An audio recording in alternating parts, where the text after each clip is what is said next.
मैं एसएन सिंह एक बार फिर से आपका एसएन गुरु यूट्यूब चैनल के ऑनलाइन प्लेटफॉर्म पे हार्दिक स्वागत एवं अभिनंदन करता हूँ।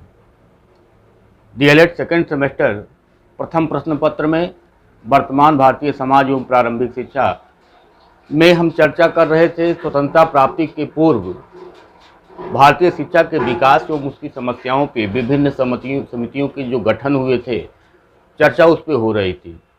आज का विषय हमारा है, आज का टॉपिक हमारा है कि वर्धा शिक्षा सम्मेलन 1937 ईस्वी गांधी जी की अध्यक्षता में जो आयोजित किया गया, उसमें कौन कौन से प्रस्ताव पास हुए और उसका जो वर्तमान में उपयोगिता है वो क्या है। तो आज हम चर्चा करेंगे कि वर्धा शिक्षा सम्मेलन 1937 ईस्वी गांधी जी की अध्यक्षता में आयोजित किया गया और दूसरा जाकिर हुसैन समिति जो 1938 ईस्वी में गठन किया गया था, उसने अपना कौन सा रिपोर्ट प्रस्तुत किया, कौन सा प्रतिवेदन प्रस्तुत किया, उसकी चर्चा हम आज की क्लास में करेंगे। तो सबसे पहले वर्धा शिक्षा सम्मेलन 1937 ईस्वी, डॉक्टर जाकिर हुसैन समिति 1937 ईस्वी, इसकी चर्चा हमको करनी है।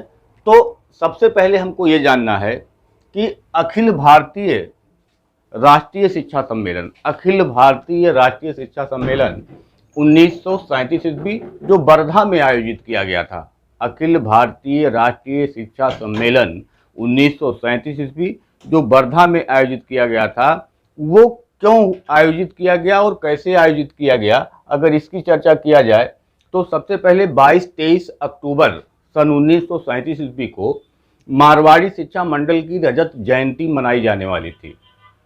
मारवाड़ी शिक्षा सम्मेलन की रजत जयंती मनाई जाने वाली थी, जिसकी अध्यक्षता के लिए जो उसके आयोजक थे श्री मन नारायण अग्रवाल, श्री मन नारायण अग्रवाल, उन्होंने गांधी जी से ये निवेदन किया कि आप इस जो रजत जयंती मनाई जानी है उसका आप अध्यक्षता कर दीजिए। तो अध्यक्षता करने के लिए जब गांधी जी के पास प्रस्ताव पहुंचा तो उन्होंने अग्रवाल जी से निवेदन किया, प्रार्थना किया और एक सलाह दिया, कहा कि आप इस मौके पर एक राष्ट्रीय शिक्षा सम्मेलन का आयोजन करें, जिसको अग्रवाल जी ने मान लिया और अग्रवाल जी ने अखिल भारतीय राष्ट्रीय शिक्षा सम्मेलन वर्धा 1937 ईस्वी जो 22-23 अक्टूबर को मनाया जाने वाला था, उस दिन उन्होंने उसका आयोजन किया। इस आयोजन में जितने भी कांग्रेस शासित प्रदेश थे, उन प्रदेशों के जो शिक्षा मंत्री थे उनको बुलाया गया और साथ ही साथ जो शिक्षाविद उस समय थे उनको भी उस शिक्षा सम्मेलन में आमंत्रित किया गया। उस शिक्षा सम्मेलन की अध्यक्षता स्वयं गांधी जी ने किया और गांधी जी ने अपने विचारों को प्रस्तुत करते हुए जो बातें कही उसी को, या जो प्रस्ताव उस शिक्षा सम्मेलन में पास हुआ, उसी को बेसिक शिक्षा के तौर पे आज हम जानते हैं। तो इसमें सबसे पहले हमको ये बताना है कि 22-23 अक्टूबर 1937 को मारवाड़ी शिक्षा मंडल की रजत जयंती थी, जिसको गांधी जी की सलाह पे अखिल भारतीय राष्ट्रीय शिक्षा सम्मेलन वर्धा 1937 के नाम से जाना गया और एक शिक्षा सम्मेलन का आयोजन किया गया, जिसकी अध्यक्षता स्वयं गांधी जी ने किया। इसमें कुछ प्रस्ताव पास हुए। सबसे पहला प्रस्ताव था कि अनिवार्य एवं निःशुल्क शिक्षा जो 7 से 14 वर्ष आयु वर्ग के बच्चे होंगे उनको शिक्षा अनिवार्य एवं निःशुल्क रूप से दी जानी चाहिए। ये गांधी जी या उस शिक्षा सम्मेलन का पहला प्रस्ताव था। दूसरा प्रस्ताव था कि शिक्षा का जो माध्यम हो, यानी शिक्षा देने का जो माध्यम हो, वो मातृभाषा हो, ना कि किसी कोई अन्य भाषा। तीसरा प्रस्ताव जो पास किया गया, उन्होंने कहा कि शिक्षा जो दी जाए वह हस्त कौशलों के माध्यम से दी जाए, यानी बच्चे के हाथों में ऐसे कुछ गुण दे दिए जाएं कि जिन गुणों के सहारे वह अपना जीवन अच्छे से काट सके, उसका जो आने वाला समय है वो अच्छे से व्यतीत कर सके। तो हस्त कौशलों के माध्यम से शिक्षा दी जाए। पाठ्यक्रम जो हो वो बच्चों की आवश्यकता के अनुसार हो, ऐसा ना हो कि बच्चे उससे दूर हट जाएं, जिससे उनको लगे कि ये हमारे काम का नहीं है और उससे वो दूर हटते चले जाएं और वो शिक्षा अपनी बीच में ही छोड़ दें।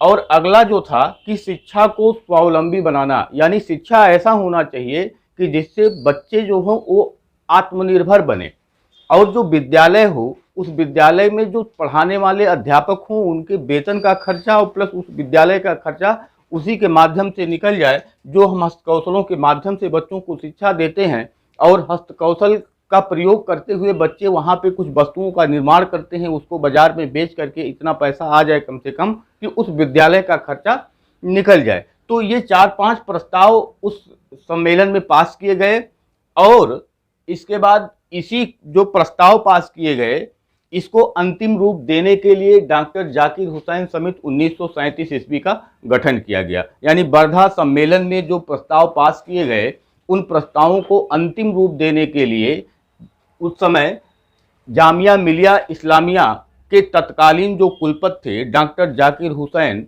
उनको यह कार्य सौंपा गया कि वर्धा शिक्षा सम्मेलन में जो प्रस्ताव पारित किए गए उसको आप अंतिम रूप दीजिए। अंतिम रूप देने के क्रम में जो डॉक्टर जाकिर हुसैन थे उन्होंने अपनी रिपोर्ट को 2 पार्ट में पेश किया, 2 भागों में पेश किया।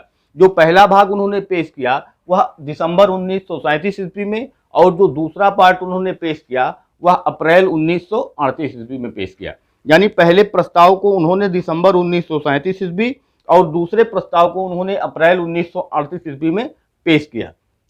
पहले प्रस्ताव में उन्होंने जो बताया वर्धा शिक्षा योजना के सिद्धांत, यानी वर्धा शिक्षा योजना में जो सिद्धांत प्रस्तुत किए गए थे उन सिद्धांतों की व्याख्या, उन सिद्धांतों का वर्णन डॉक्टर जाकिर हुसैन ने अपने प्रथम रिपोर्ट में किया। इसके अलावा प्रथम रिपोर्ट में उन्होंने बताया कि बेसिक शिक्षा का पाठ्यक्रम किस प्रकार का होना चाहिए, साथ ही साथ उन्होंने बताया कि उस बेसिक शिक्षा का प्रशासन किस प्रकार से होना चाहिए, और उसमें निरीक्षण कार्य के लिए किस प्रकार से किस अधिकारी को लगाया जाए कि अच्छे से निरीक्षण हो, और जो बेसिक शिक्षा का जो स्थान है वह थोड़ा सा उसको उठाने में मदद करे। जो द्वितीय रिपोर्ट अप्रैल 1938 में डॉक्टर जाकिर हुसैन ने प्रस्तुत किया उसमें आधारभूत सिद्धांतों से पाठ्यक्रम के अन्य विषयों का सहसंबंध पर चर्चा किया। उसमें उन्होंने बताया कि जब हम बच्चों को किसी विषय की शिक्षा देते हैं, किसी प्रश्न पत्र की शिक्षा देते हैं, तो वह अलग ना हो करके जितने भी विषय हम बच्चों को पढ़ाते हैं वह सभी एक ही है।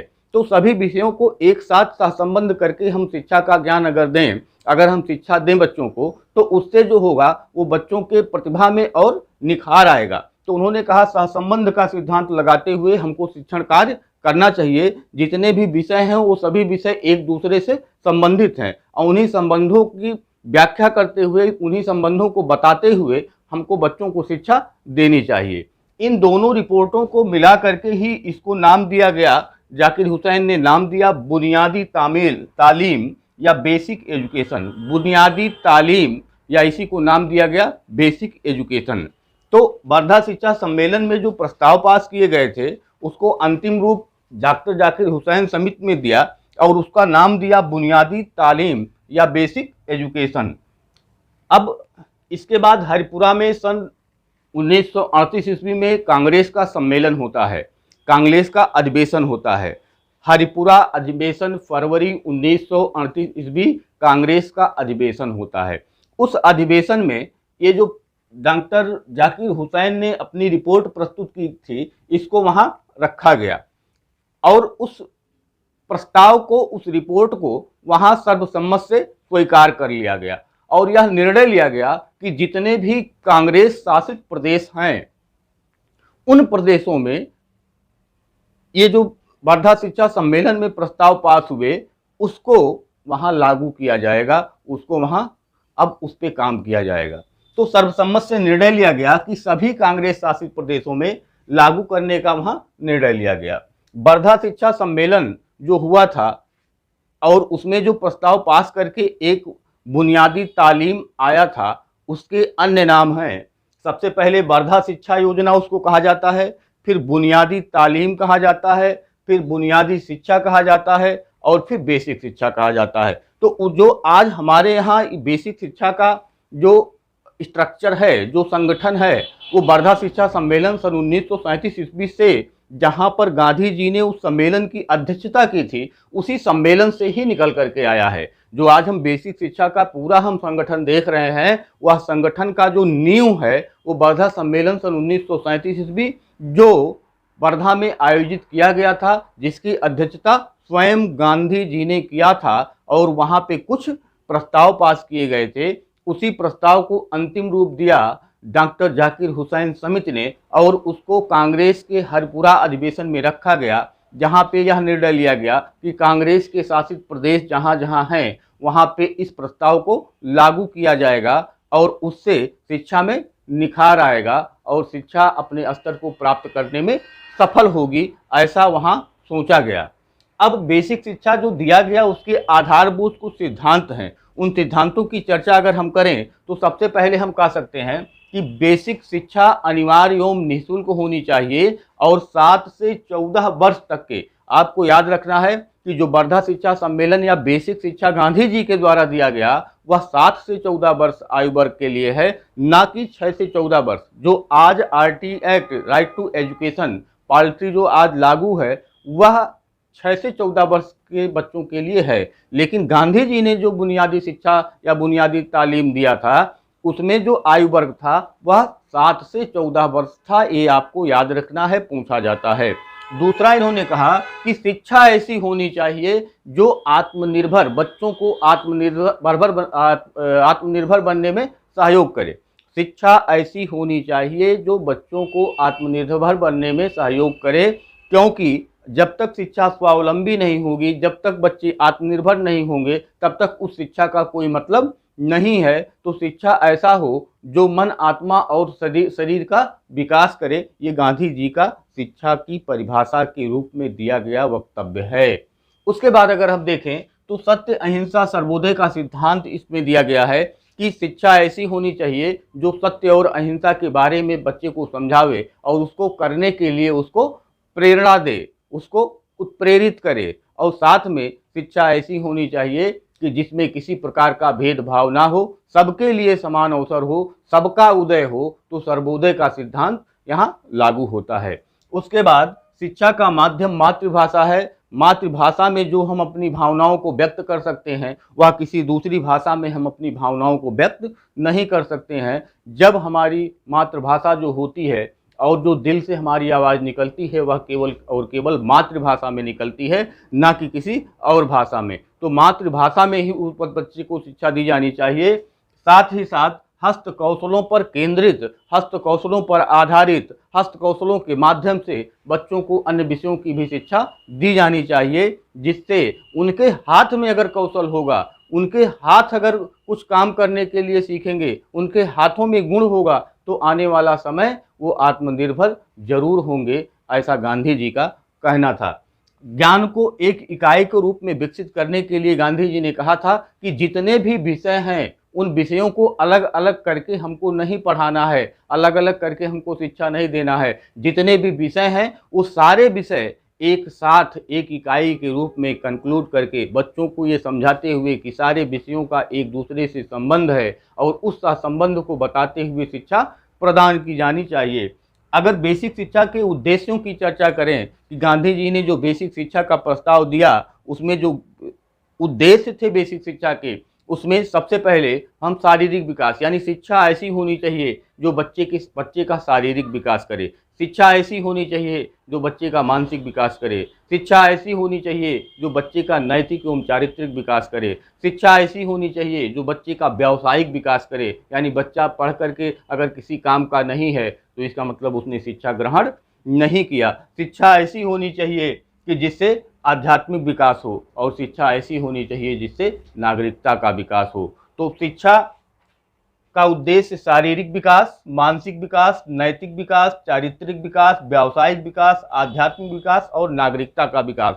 नागरिकता का विकास का मतलब अगर हमको अपने अधिकार और कर्तव्यों का ज्ञान नहीं है तो हम एक अच्छे नागरिक नहीं हैं। तो शिक्षा ऐसी होनी चाहिए जिससे बच्चों में ऐसे गुण विकसित हों कि आने वाले समय में जब वो भारत के एक सुयोग्य नागरिक बने तो उनमें कुछ सारे गुण हों जो एक नागरिक में, सुयोग्य नागरिक में होने चाहिए। उसके बाद सांस्कृतिक विकास, इन्होंने कहा कि जो हमारी रीति रिवाज परंपरा है अगर उसको हम छोड़ रहे हैं तो इसका मतलब कि हम पतन की ओर जा रहे हैं।